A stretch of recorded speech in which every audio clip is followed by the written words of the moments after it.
Chega mais, está começando o Band Placar com oferecimento BandBet para você nessa sexta-feira, porque sábado começa a fase quartas de final do Campeonato Paulista, Bernardo Ramos. E ao contrário das outras edições, dessa vez é mata. Ou seja, o São Paulo vai até Bragança enfrentar o Bragantino e quem vencer já está na semifinal. É um jogo valendo uma classificação. O São Paulo vive um bom momento, mas o Bragantino, Berna, está invicto no estadual.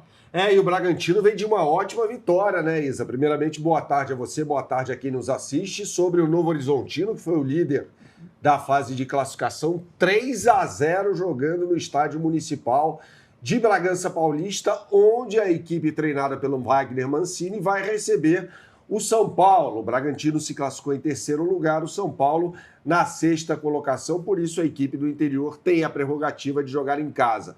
Esse cara aqui vai ser titular, o Isidro Pita, né? Uma vez que o Eduardo Sacha está machucado. Então, na posição de centroavante, o treinador Wagner Mancini não tem muita dúvida do que fazer.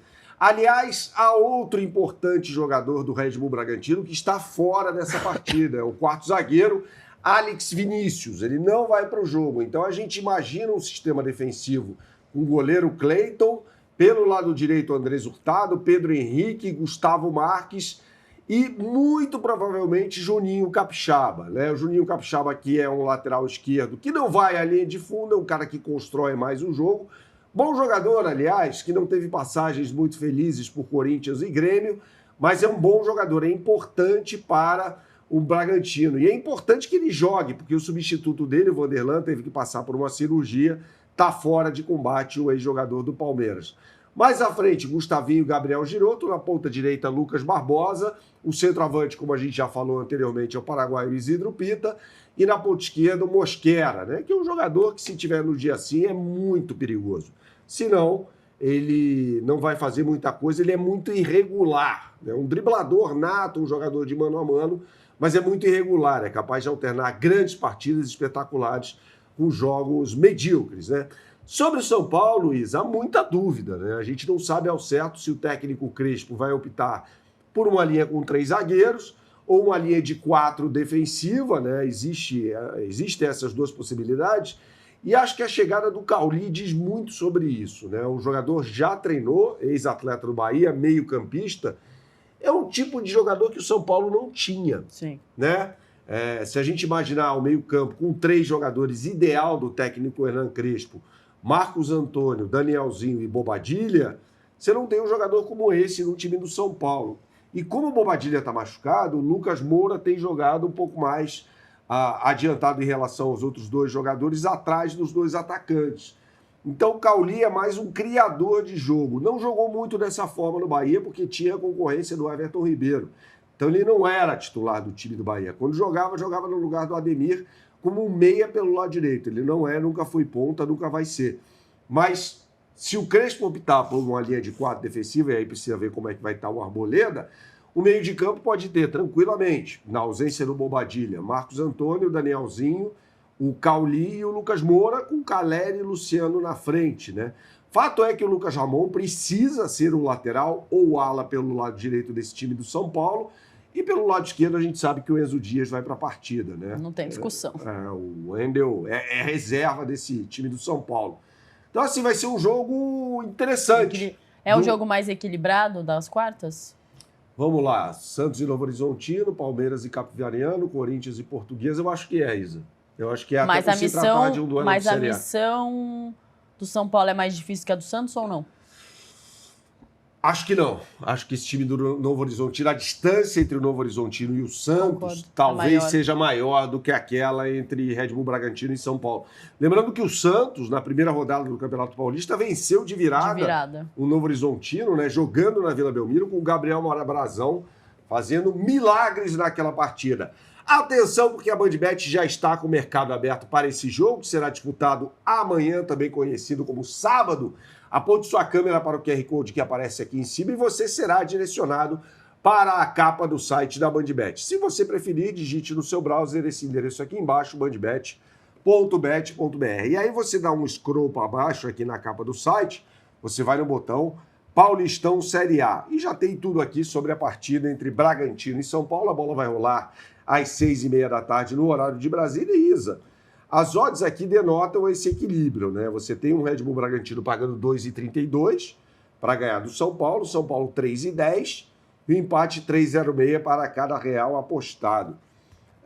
Se houver empate, a partida vai para os pênaltis. Difícil aqui, hein? Pois é. Bem complicada essa história. E você que nos assiste, o que você acha que vai dar? Faça sua fezinha nesse jogo aí, torcedor do São Paulo, se você vai secar o tricolor. Isa, eu vou botar um empate aqui. Pênaltis? Teremos pênaltis? Acho que teremos penales nesse jogo, viu? É uma partida muito equilibrada, como a gente falou por aqui, nesse belo jogo entre Red Bull Bragantino e São Paulo, viu, Isa? Tem bola rolando hoje na Argentina com um super clássico, hein? Sextou no Campeonato Argentino, Boca Juniors encara o Racing em La Bombonera. O Boca vem de um empate, uma derrota, mais ou menos, e o Racing vem de 2 vitórias. Precisa melhorar defensivamente, Berna, mas o Racing está vivendo um bom momento. Só que o Boca em casa está invicto. O Boca na Bombonera é sempre muito complicado, né? É sempre muito complicado, né? Não é a torcida mais fanática da Argentina, mas é uma das que mais fazem barulho, Sim. Né? É muito difícil jogar na Bombonera. E assim, o Boca tem uma dúvida, né? O técnico Cláudio Bena, para esse jogo, que é um dos principais atletas do time, né? O Leandro Paredes, jogador que saiu machucado no empate contra o Platense por 0-0. Não se sabe se ele vai para o jogo. Eu acho que ele vai. Eu acho que ele vai jogar. Então a gente imagina um Boca Juniors com Marquezin, Barinaga pelo lado direito como um lateral, Dilolo, Ayrton Costa e o Blanco como lateral esquerdo. E aí mais à frente, eu acho que o Paredes vai para o jogo, né? Super contratação do Boca Juniors na temporada passada, Paredes campeão do mundo pela seleção da Argentina em 2022. Ascacíbar, a grande contratação do Boca Juniors para essa temporada, essa daqui, jogador que veio do Estudiantes, era o principal jogador do Pincha. E mais à frente, um velho conhecido do torcedor brasileiro, Ángel Romero, que jogou no Corinthians. Titular, hein? Quem diria? Quem diria, pelo lado direito desse time do Boca Juniors.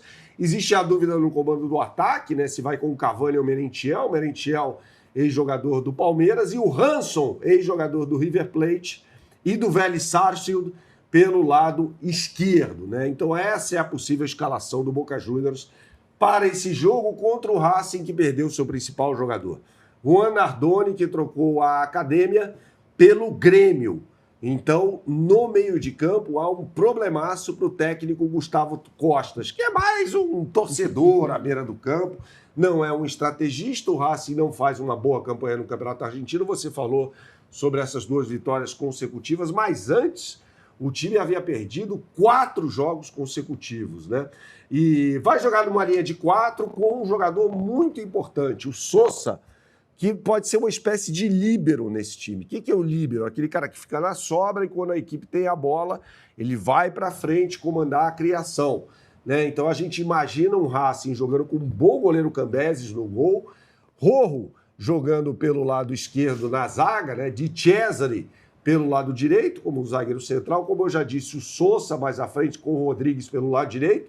E no ataque tem qualidade, né? Com o Solari na ponta direita, Konechny pelo lado esquerdo e o artilheiro, né? O Adriano Maravilha Martínez, que ficou no time do Racing Clube, ex-jogador do Curitiba aqui no futebol brasileiro, que fez uma Libertadores muito boa na temporada passada. A BandBet está nessa com uma super odd para você para esse clássico do futebol argentino entre Boca Juniors e Racing. Boca, o time mais popular, o Racing de Avejaneira, que tem uma torcida gigantesca também. Mais uma vez eu sugiro a você que aponte sua câmera para o QR Code que aparece aqui em cima, ou então, se preferir, digite no seu browser o endereço bandbet.bet.br. Aparece aqui embaixo, tá? E aí você será direcionado para a capa do site, como você vê à minha esquerda. E aqui em principais escolhas, também seção conhecida como Super Odds. Boca Juniors e Racing Clube pagando R$3 redondinho para mais de 2,5 gols na partida. Ou seja, se for um 2-1, você ganha, independentemente do vencedor. R$3. Eu lembro a você que as odds estão sujeitas a alterações à medida que o jogo vai se aproximando. Essa partida será disputada logo mais às 8 horas da noite, no horário De Brasília, o que você sempre fala por aqui, Isa? Jogue com responsabilidade, é só para maiores de 18 anos. Valeu!